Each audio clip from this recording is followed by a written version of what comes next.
मैं शिवसागर इस अखंड भारत के ऐतिहासिक भूखंड बिहार मां गंगे के तट पर स्थित दान वीरगंज की भूमि अंग प्रदेश भागलपुर का प्रतिनिधित्व करते हुए आज इस बिहार विधानसभा माननीय अध्यक्ष महोदय, निर्णायक मंडल और प्रतिभागी डॉक्टर मां भारती के सभी संतानों को नमस्कार।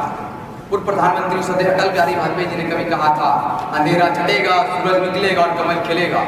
ये प्रमाण है उस परिणाम का जब संपूर्ण विश्व के साथ साथ पक्ष से लेकर विपक्ष तक हमारे संविधान को झुककर प्रणाम किया रहा है।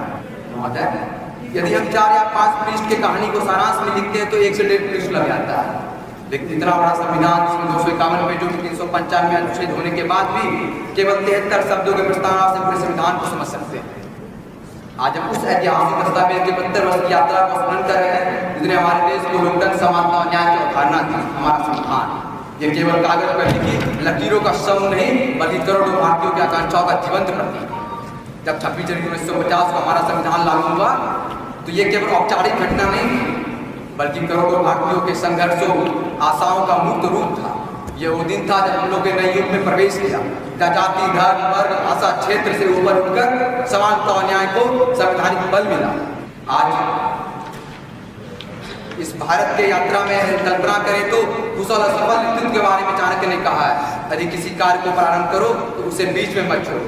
शायद चाणक्य के इसी नीति पर चलते हुए हमारे प्रधान सेवक श्री नरेंद्र मोदी जी ने जम्मू कश्मीर को धारा 370 और 35 से मुड़कर सरदार पटेल का अखंड भारत, श्यामा प्रसाद मुखर्जी का एक संविधान, एक प्रधान का सपना को साकार कर दिखाया।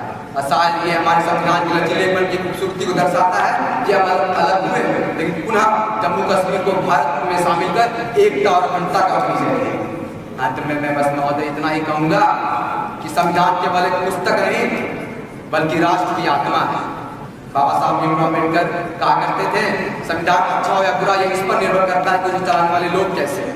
इसलिए आइए हम अपने कर्तव्यों को समझें, अधिकारों की रक्षा करें और भारत को आर्थिक, सामाजिक और वैज्ञानिक तौर पर नई ऊंचाई तक ले जाए। यही संविधान की असली जयंत है, यही हमारी असली राष्ट्रभक्ति है। जय हिंद, जय भारत, वंदे मातरम, भारत माता की जय। धन्यवाद, बहुत बहुत धन्यवाद।